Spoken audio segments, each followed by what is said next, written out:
Oi, gente. Hoje nossa conversa é sobre saúde. Para tratar deste assunto, está conosco Bruno Ferrari, fundador e CEO da Oncoclínicas.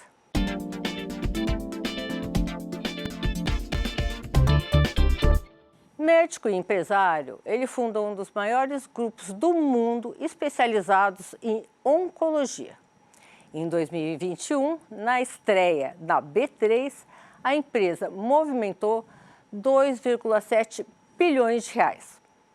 Vamos falar agora com Bruno Ferrari, fundador e CEO da Oncoclínicas. Prazer estar aqui com você. Prazer é todo nosso. Obrigada por ter aceito nosso convite.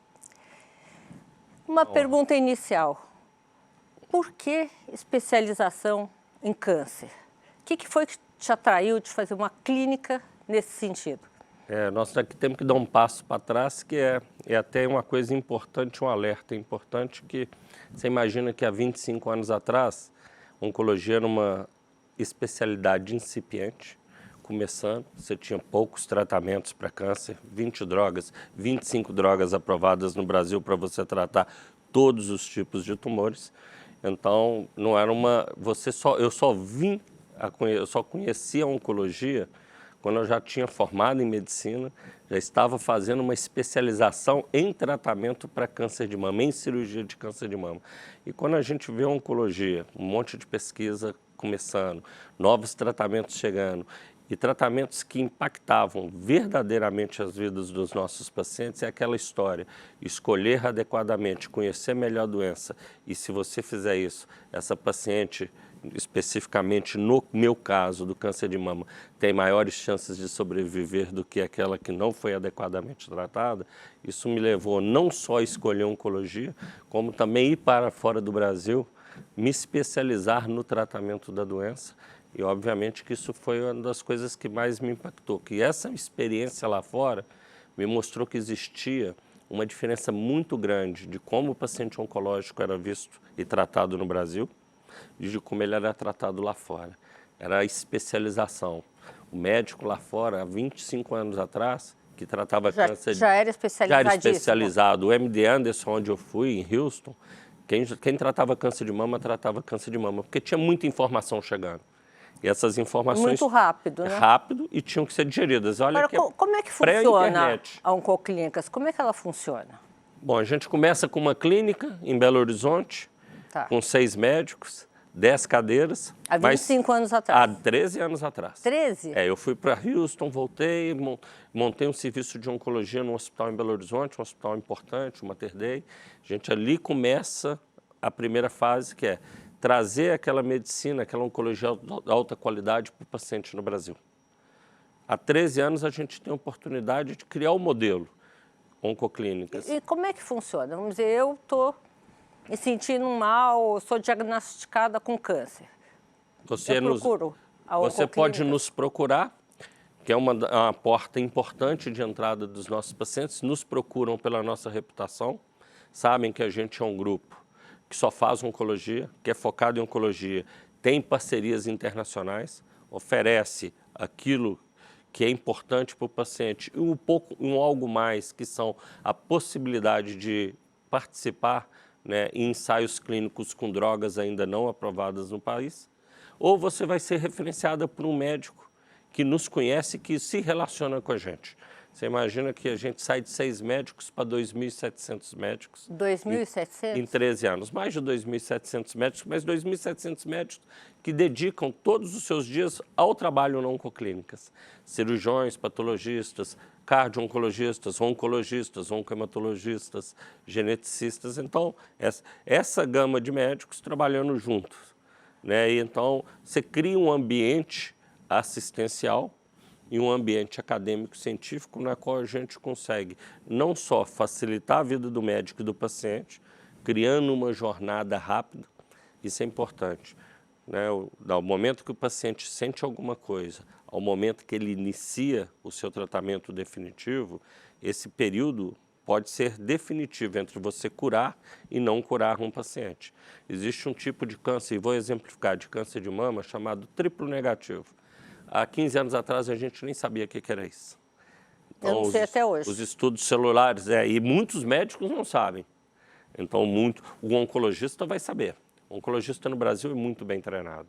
Né? Hoje a gente tem uma oncologia super bem estruturada e eu tenho muito orgulho de falar que a gente fez parte desse processo de transformação, de disseminação, de democratização do conhecimento do melhor tratamento oncológico no país.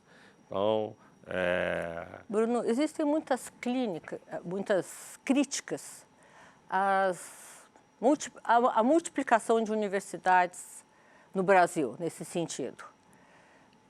Na medicina isso é diferente?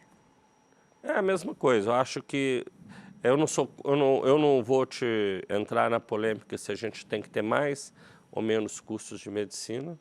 Se a gente pode abrir mais, eu acho que a gente tem que ter cursos de medicina. Com qualidade. Com qualidade. Então, assim, você pode abrir cursos e que vão trazer qualidade, tem outros que não deveriam estar abertos.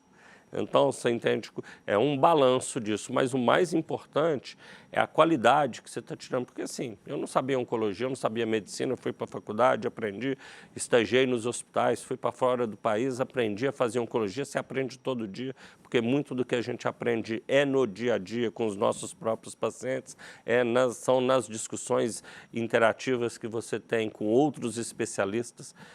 No nosso caso, a gente faz isso sistematicamente com os nossos casos mais desafiadores no Brasil, com o nosso grupo. Num caso desafiador, como é que é o procedimento? A gente faz, todo paciente que tem um diagnóstico de câncer, ele passa por uma clínica de planejamento. O que é isso? O radiologista, o patologista, o médico especialista daquela área, se for um tumor de mama, o cirurgião da mama, o oncologista, o radio-oncologista, a enfermeira navegadora, o time de psicologia se reúne, discute aquele caso aqui, o melhor tratamento para esse caso específico é esse. Alguns são muito desafiadores. Vamos levar esse caso para o nosso tumor board, que é o nosso encontro de especialistas. Tumor board? Tumor board. É um nome americano, mas é que, na realidade, é um encontro entre médicos e especialistas para discutir um caso específico. A gente faz isso com um grupo de médicos nacional.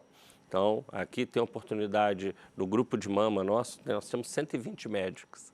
A gente coloca o caso e aí a telemedicina ou os meios digitais ajudaram muito. Né? A gente põe aquela discussão de forma digital, porque é difícil, né, no dia a dia você agrupar as pessoas. E ali você sai uma série de opiniões, muitas delas convergentes com aquilo que você pensa. E nos casos mais desafiadores ainda, a gente traz o grupo do Dana-Farber Cancer Institute, que é ligado à Universidade de Harvard, que a gente tem uma parceria já desde 2014, há 9 anos. Nós vamos uma oncoclínicas americana? É um dos maiores. Dana-Farber surgiu há 75 anos atrás para tratar leucemias em crianças. Então, é a origem de uma pequena clínica na cidade de Boston e se transformou num dos maiores cancer centers do mundo. Recebem pacientes dos Estados Unidos inteiro, do mundo inteiro, para tratar câncer. Então, viraram uma referência.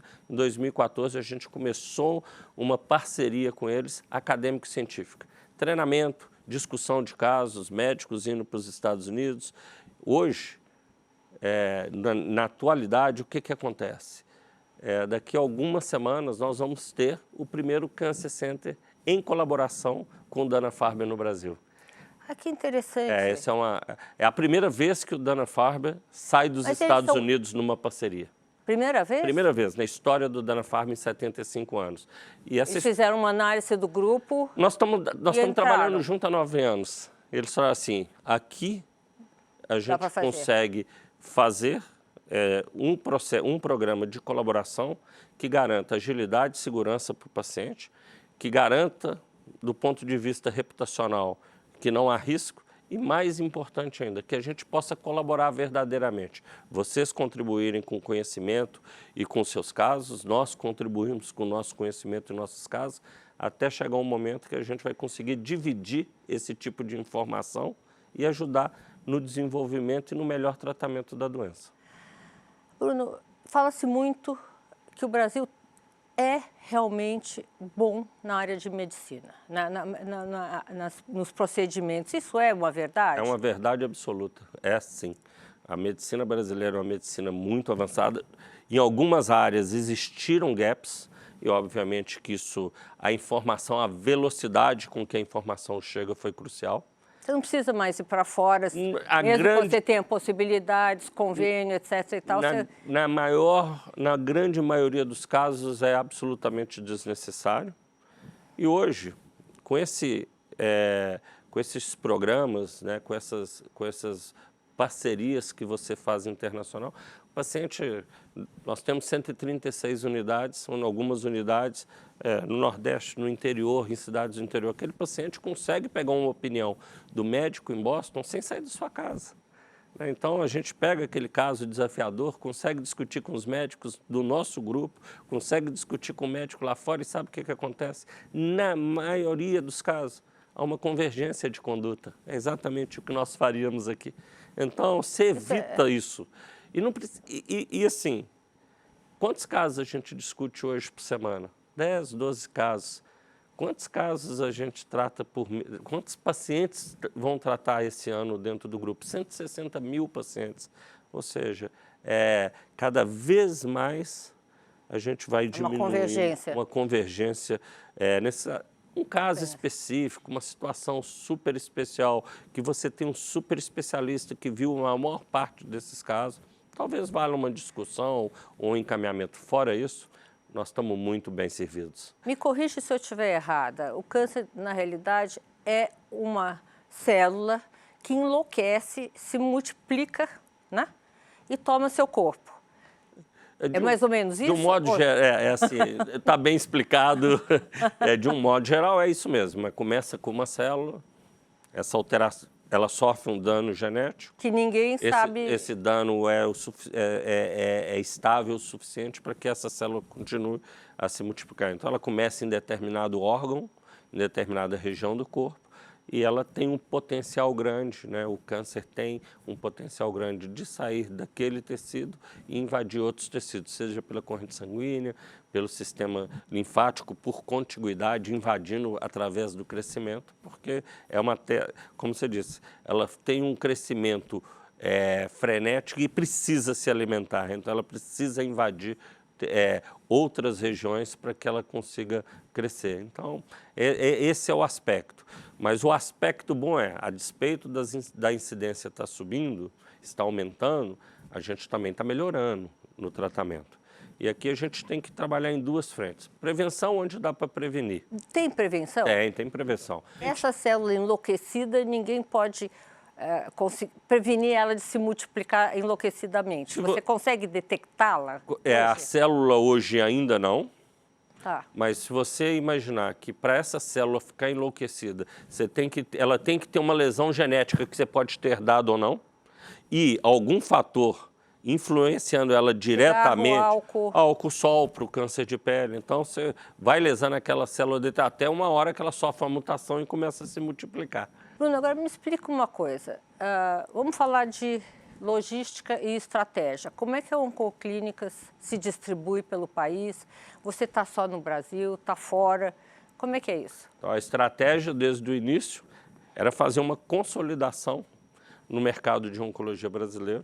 Em 2013, nós tínhamos aí 600 clínicas de oncologia ambulatoriais. Existem hoje mais de 400. Nós temos 136 unidades. Hospitais de excelência fazendo oncologia, mas o que a gente queria era criar uma clínica modelo. Qual que era o objetivo? Criar uma clínica modelo e, através daquela clínica modelo, sair difundindo isso, fazendo aquisições de outras. Aí você distribui os pacientes. Trazendo o paciente para dentro da clínica e levando essa clínica para perto do paciente. Então, a gente começa com uma clínica, 13 anos depois, 136 unidades em 35 cidades. A gente tem capacidade de que nós estamos em 3 estados, ou seja, nós temos até uma obrigação, eu acho, de crescer para o Brasil inteiro. Tem um prazo? Tem. Quando não? Eu acho que vai acontecer até mais rápido do que nós mesmos imaginamos, porque a gente acabou criando modelos que facilitam esse processo. Parcerias com planos de saúde, parcerias com outros hospitais, parceria com outros grupos. Esse é teu lado empresário. Esse é o lado empresário e a estratégia de expansão. E logística? Porque isso exige uma logística apurada. Existe. E aí, ela é apurada e descentralizada. Então, É descentralizada? É descentralizada. A gente cria um padrão e cada clínica tem uma unidade de negócio que tem que funcionar dentro daquele padrão. Mas não é franquia. Não é franquia. Tá. Todas pertencem a nós. Não quer dizer que não possa ser, mas não é. Então, mas elas todas participam elas usam o mesmo protocolo médico. Em lugar enfim, montar franquias, você abriu capital, né?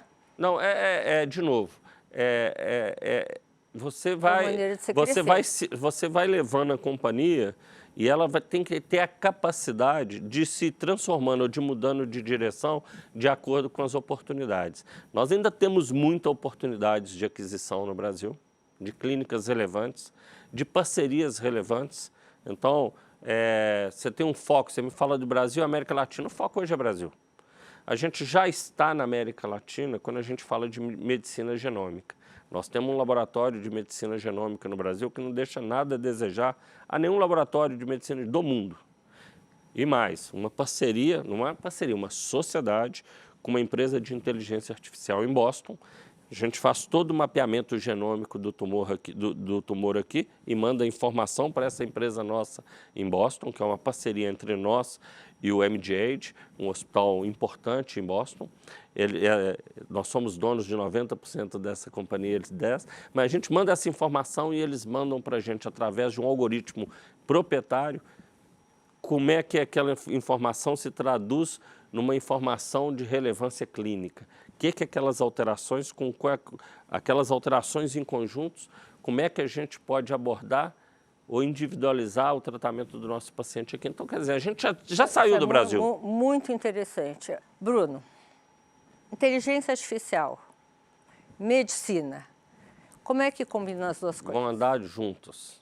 Tem que andar. A gente já usa muito inteligência artificial hoje no diagnóstico e até mesmo para nos auxiliar no tratamento da doença. Então, estava falando do laboratório de genômica. Você mapeia 550 informações, mutações ou genes que você estuda. Se você for analisar isso individualmente, você vai demorar semanas para extrair alguma informação clínica relevante.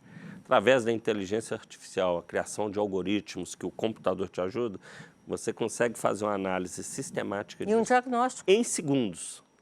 Então, você manda essa informação, nós há 5 anos atrás, tomamos a decisão de não depender de outros grupos para fazer isso, porque a medicina de precisão não é o futuro, é o hoje, está aqui. Individualizar o tratamento é fundamental para que a gente tenha melhores resultados. Isso é core para nós, então a gente trouxe isso para dentro de casa no primeiro momento.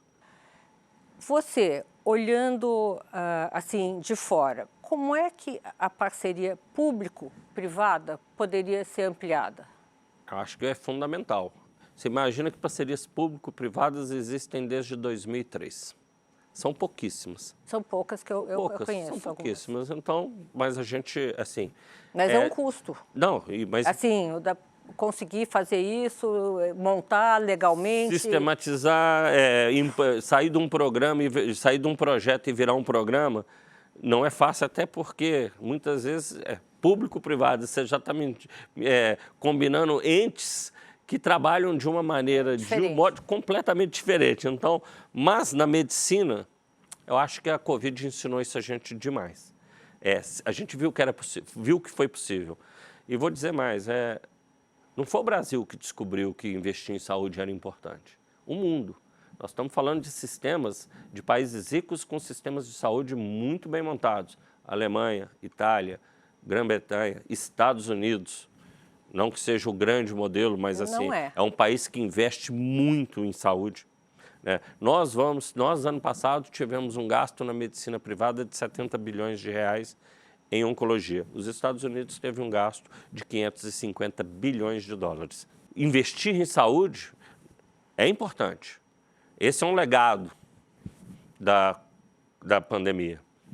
Quanto mais a gente colaborou, quanto mais entidades privadas se juntaram, e a gente achava que isso nunca ia acontecer, e a entidade, o privado começou a falar com o público e suportar o público e viu que era possível fazê-lo, fez com que a gente superasse uma doença desconhecida do mundo. Em relação ao meio ambiente, está cada vez mais claro no mundo que é a iniciativa privada que vai liderar esse movimento e proteger o meio ambiente. Você vê isso na COP de Glasgow e todas as coisas. Você acha que isso vai acontecer com a medicina? A iniciativa privada vai tomar um maior papel? Acho que sim, acho que de um modo geral os grupos privados estão mais bem organizados, de um modo geral. Existem grupos públicos, na nossa área então,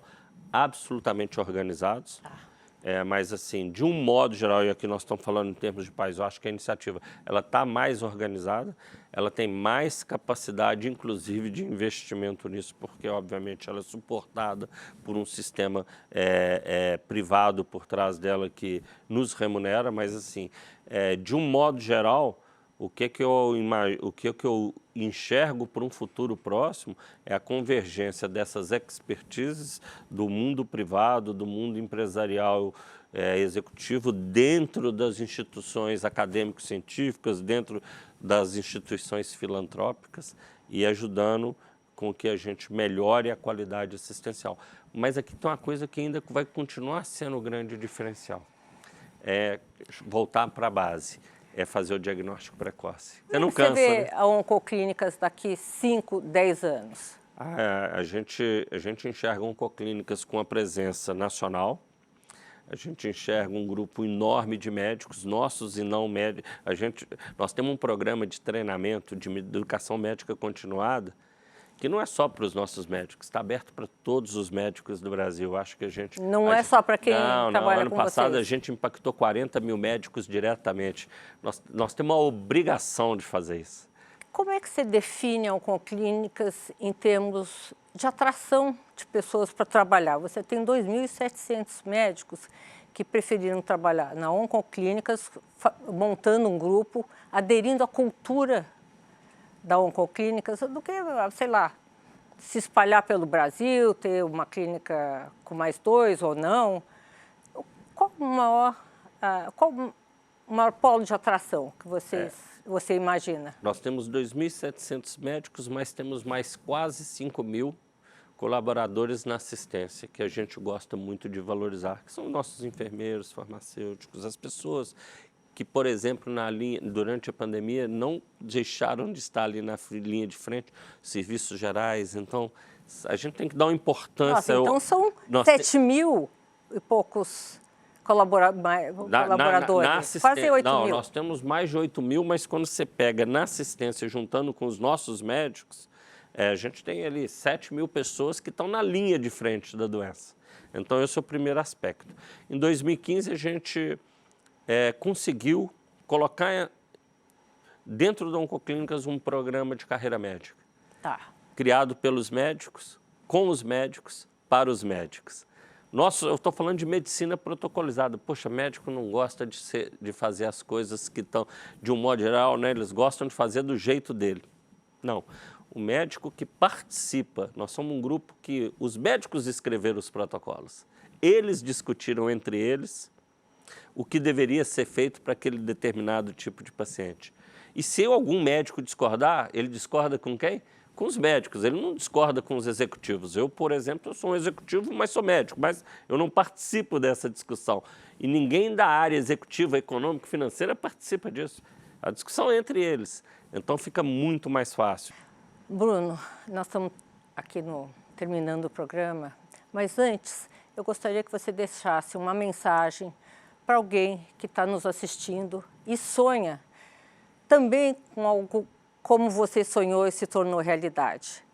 O que você pode falar para ele?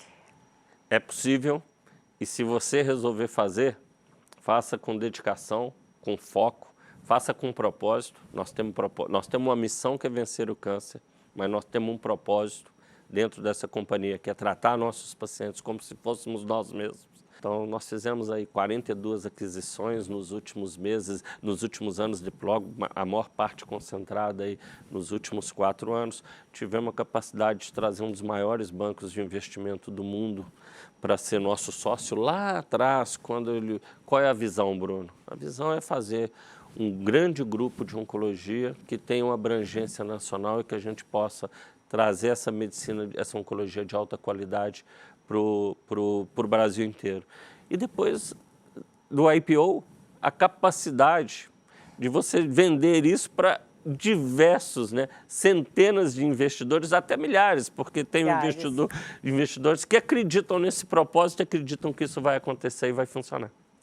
Olha, Bruno, primeiro, parabéns pelo seu trabalho. Obrigado. Segundo, foi um prazer tê-lo aqui. Gostaria de tê-lo de novo daqui 2, 3 anos e acompanhar a Oncoclínicas. Muito obrigada. Muito obrigado a você. Vai ser uma honra a gente estar aqui. Obrigada. Obrigado. O programa de hoje está terminando. Semana que vem, eu, Sônia Raci, tenho um encontro marcado com você, direto dos estúdios da Band News aqui em São Paulo. Até lá.